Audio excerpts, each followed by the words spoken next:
Pada suatu hari kita mendapat kabar bahwa Vietnam punya strategi baru untuk meningkatkan ekonomi nasional Vietnam, di mana kita sebagai pengusaha ditawari mega opportunity di Vietnam. Vietnam ini bangsa dan negara yang unik. Sejarah mereka adalah mereka merdeka karena berperang dengan Perancis, lalu berperang melawan Jepang, lalu berperang melawan Tiongkok. Ketiganya dimenangkan oleh Vietnam walaupun compang-camping. Dan terakhir, Amerika yang ketakutan komunis melebarkan sayapnya ke Asia Tenggara lebih baik berpihak ambil posisi melawan Vietnam Utara yang komunis. Ternyata Amerika pun dibuat keok sama Vietnam. 4 negara besar dalam kurun waktu 50 tahun hingga akhir tahun 70-an, Vietnam adalah negara pemenang perang. Bahkan di dalam negeri, konflik internal berperang di Vietnam tersebut baru selesai di tahun 1989. Vietnam selama 50 tahun main digorong-gorong dan diakui militernya sangat canggih di dunia. Mereka lah jagonya perang gerilya di zaman modern dan mereka membuktikan dengan mengalahkan 4 negara besar, Prancis, Jepang, Tiongkok, dan Amerika di ranah Vietnam. Jadi, tidak ada bangsa dan negara secanggih Vietnam dalam mempertahankan negaranya. Sejak tahun 90-an, Vietnam membuka diri walau masih gamang. Jenderal-jenderal perang mereka sekarang pejabat penting di negara tersebut. Namun kebiasaan dalam militer, sebenarnya mereka pengen dapat uangnya cepat. Bukan pebisnis beneran sebenarnya mereka itu. Korupsi, kolusi, nepotisme kuat sekali di pejabat teras, di pejabat atas. Kalau di pejabat bawahan disikat kalau ada yang melakukan KKN ini. Jadi, kita bermain dalam tanda petik harus dengan pejabat teras militer senior di Vietnam. Itu syaratnya untuk masuk dan sukses di Vietnam. Jadi ketika ada undangan di mana kita memang mengincar lama, termasuk ketika pejabat tadi belum menjabat, kita sudah idekan dan strategikan kepada dia untuk kita ambil dan kelola tambang bauksit,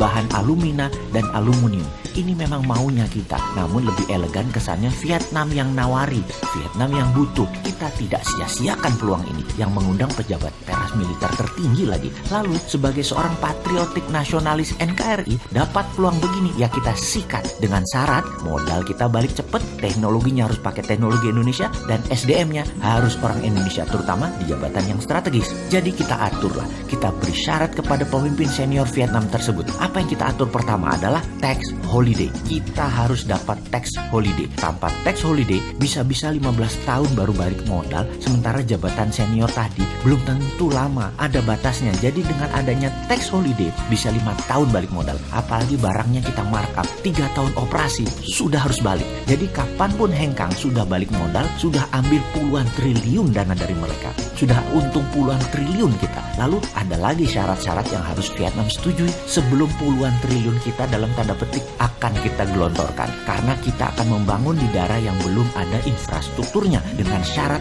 harus dekat laut agar gampang kita ke perairan internasionalnya. Namun pelabuhan harus kita bangun, jalanan harus kita bangun, wilayah perawan di Vietnam yang akan kita bangun. Perusahaan kita akan membangun infrastruktur sendiri mulai dari dermaga, jalan, tanur-tanur peleburan, power plant, area penimbunan bahan baku, dan barang hasil produksi. Juga instalasi pengelolaan air bersih serta ekstraksi oksigen dari air laut. Juga ditambah lagi asrama pegawai, rumah sakit, dan infrastruktur lainnya yang diperlukan untuk melakukan kegiatan usaha peleburan biji bauksit yang ditambang dari ratusan ribu hektar areal penambangan yang kita kuasai. Kita akan membawa 10 ribuan pegawai terampil termasuk Indonesia Private Army atau tenaga keamanan swasta. Ini militer loh ya, bukan satpam, yang membaur di lingkungan kerja untuk keamanan aset kita, juga untuk mengumpulkan data agar kalau ada apa-apa kita bisa antisipasi, bertindak cepat sebagai counternya. Lapangan terbang private jet yang boleh keluar masuk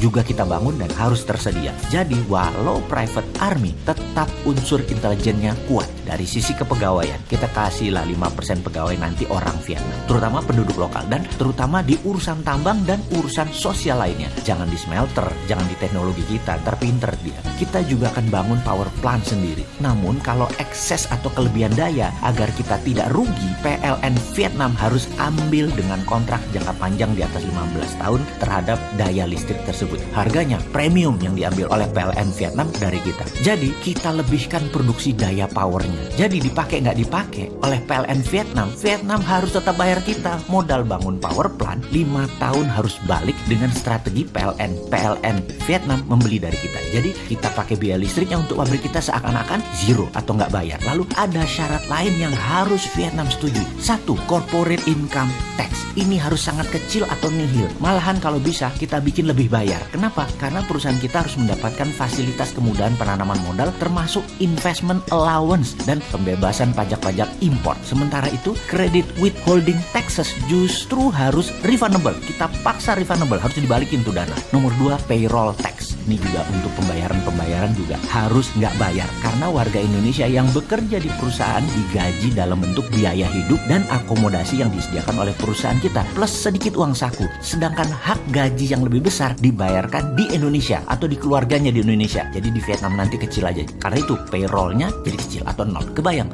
Supaya Vietnam nggak bisa majak gaji karyawan. Itu strategi kita. Nomor 3, VAT atau Value Added Tax. Perusahaan kita justru kerjanya minta restitusi PPN karena semua produksi diekspor ke Indonesia dari Vietnam. Nomor 4, PBB, pajak bumi bangunan. Mungkin ini satu-satunya pajak yang kita berikan atau mereka dapat. Lalu berapa besarnya? Ya kita atur lah. Nomor 5, royalti yang akan dibayarkan kepada pemerintah Vietnam atas hak penambangan. Oke, ini kita bayar. Dan berapa bayarnya? Kita atur. Karena semua informasi tentang volume kegiatan penambangan, smelting, serta ekspor bauksit yang tahunya hanya perusahaan kita. Ini internal kita. Pihak pemerintah Vietnam harus tidak hadir di lokasi untuk mengawasi semua kegiatan-kegiatan seperti ini. Dan ini harus dapat kepastian dari sang pejabat senior tersebut, termasuk harus dilindungi dari kehadiran wartawan dan media independen. Media utama harus tidak ada berita tentang kita di sana, sehingga tidak bakal tahu berapa sesungguhnya kekayaan bauksit Vietnam yang telah atau akan kita keruk. Ibaratnya perusahaan kita di Vietnam ini membeli bauksit dari pemerintah Vietnam. Perusahaan kita dipersilahkan mengambil sendiri dan membayar sesuai apa yang kita mau. Ini strateginya dan ini syaratnya. Sepertinya pejabat senior Vietnam sulit menolak karena dia sudah tanda tangan setuju. Oh ya, ada satu lagi. Dari sisi negara Vietnam dan muka pejabat harus kita belai dan harus kita lindungi, yaitu Vietnam harus dapat multiplier effect-nya. Kita harus siapkan skenario, namun karena di daerah remote yang jauh dari peradaban pusat kehidupan bangsa Vietnam, kita fokuskan